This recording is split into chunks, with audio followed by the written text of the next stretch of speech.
Hello everyone, time to finally start doing the IDW number 27 review.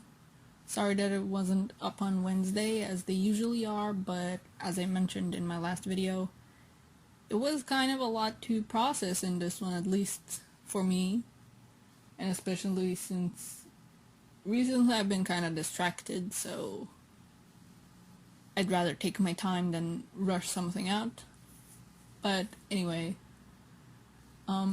this cover worries me. Like, I saw this and it worried me immediately.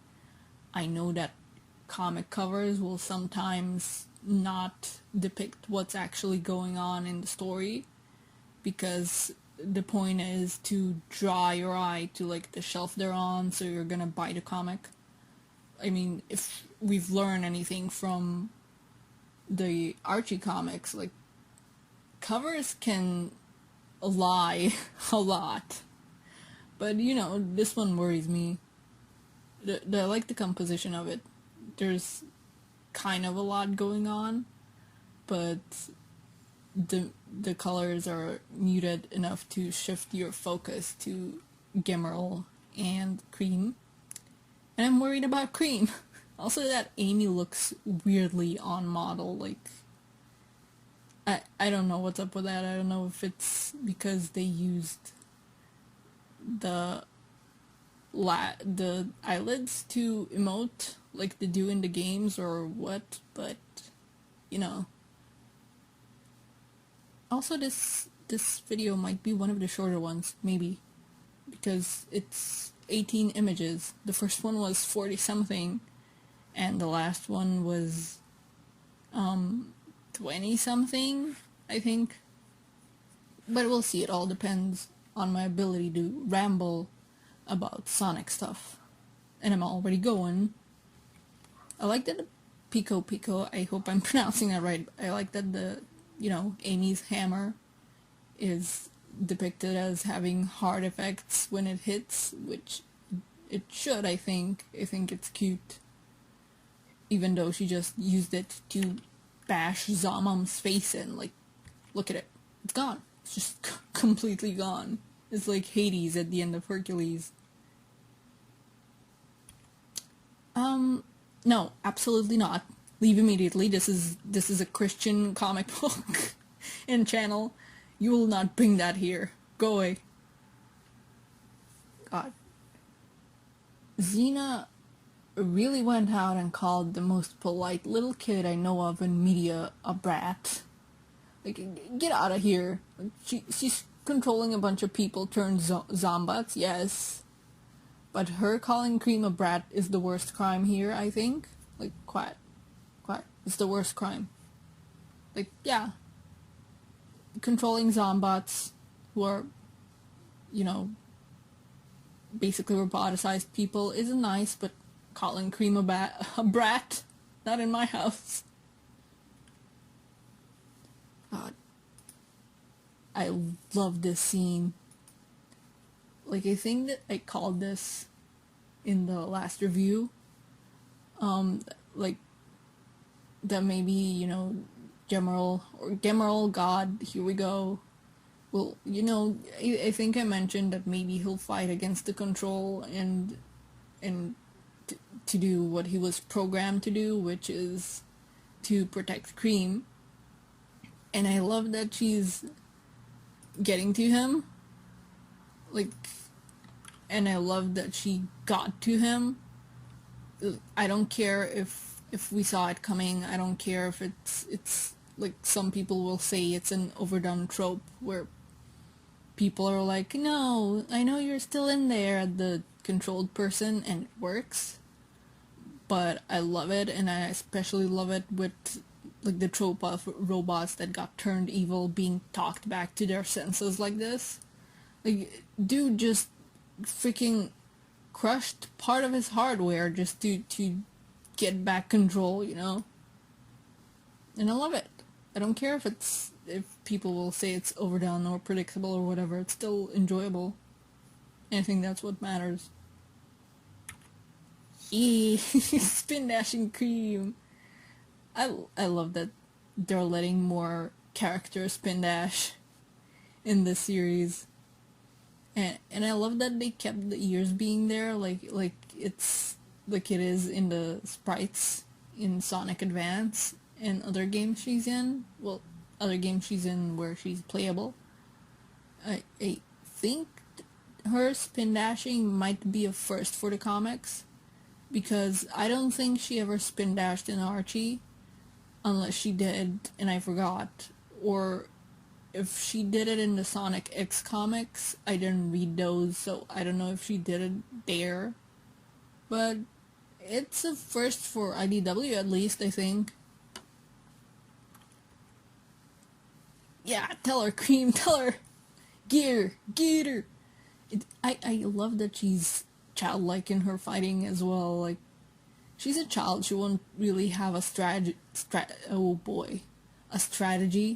to fight, and she's just stomping at the energy. She doesn't have a plan, and it's very childish, but she's a child, so it fits, and I like it. This freaking part ticked me off. Like, I was here like, that unmentionable so-and-so, like, again, kudos for actually getting me invested and angry over what the Zeddy are up to, instead of feeling like, what now? What do they want? Like in Lost Worlds and in the Mega Man crossover. But like, oh my god. Like, she kicked Cream. Like, I hate her. But I hate her because she's doing villainous stuff. I no longer hate her because she's just there to be the girl, you know? So yeah, it's more fodder to hate her, but I hate her as a character, not because she's just a throwaway trope, you know? Oh boy, this part. Like, oh no. Like, I don't feel bad for him. He's a Zeddy. But also, oh no, like the kind of Disney-esque comeuppance that are about to occur here for villains. And we don't see it, but the implications here are morbid. Like, he'll just be a zombot and not be dead or something. But it's pretty creepy to think that he's trapped there and the zombots are gonna show up and attack him and infect him. But we also have our first victory, like, finally, which was to be expected because we already had the lowest point of the comic, well, of the comic, not the comic, of this arc, of the Zombot arc. But this is our first victory, finally. Like, we get something more than, like, wishful thinking, with the characters being like, oh, well, we're gonna do this, and hopefully it works. For now, it's working.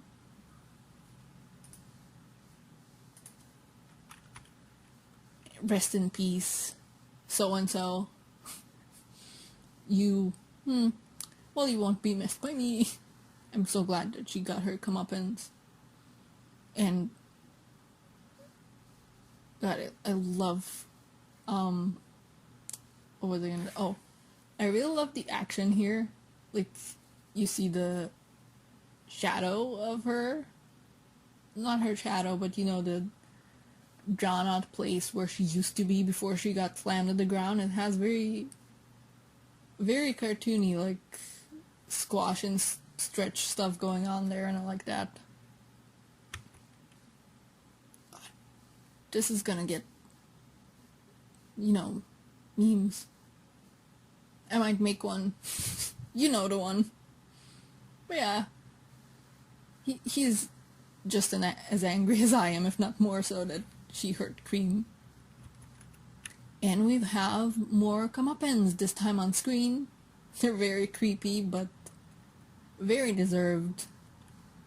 The next panel, like, she's, like, screaming in the background. That's pretty creepy, but it's like, yeah, you had it coming for a really long time. And we have our second victory, but this one comes at a cost. And we see that unfortunately the cover, didn't lie to us. Cream is a goner. The cover did lie in that Amy was seeing what's happening, but that's fine. That added to the composition, I think. Speaking of composition, I really love it.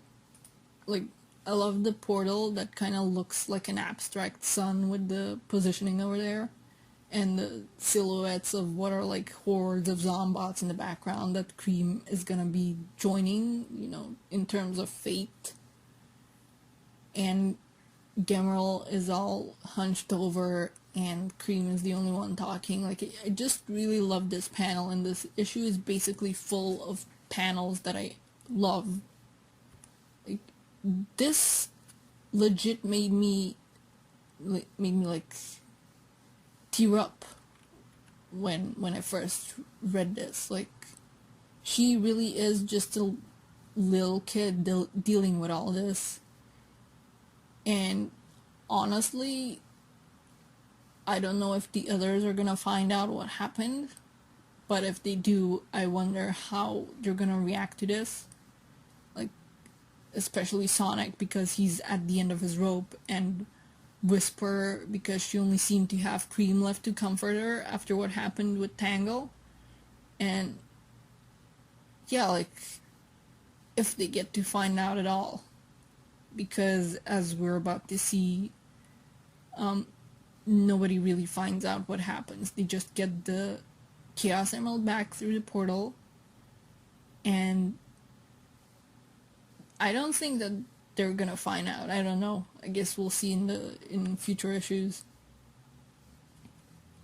And like, it doesn't even stop there. Like, the emotions don't stop going. Like, the scenery is beautiful. Like I already said, I love several panels of this issue. The scenery is beautiful, and it works well for the emotions being presented here, I think. Like, the sun is setting and it's just a robot and the infected girl he was meant to protect flying over a city of zombots. Like, sure, we don't see the zombots, but we know they're there. We know they're probably all over the city. Hang on for a bit, sorry. Yeah, sorry, my throat was getting dry. Had to get a drink. I was probably starting to croak. Oh well. But yeah, and I'm sorry if I get a bit morbid here, but I can't, help but think of what Silver said and how this leads to his current bad future. Because it's safe to assume that in his future, Gemerl just, like, if this was still a point in time that exists in his future, I think it's safe to say that Gemerl just kept flying until either he couldn't, or until Cream was outright gone completely thanks to the virus and how it works, because we learned that over time people disintegrate. Like, they can't be sustained as zombots forever. Like, I think people said that maybe, like, people theorized that maybe he's taking her somewhere safe, but with HQ gone and everything, and him, I think, not willing to compromise places like Angel Island, which is the only currently safe place, I think he just plans to keep on flying, because the air is pretty much the only place free of zombots roaming around. And we get to our ending fairly fast. Like I said, this is probably gonna be a shorter video than the rest.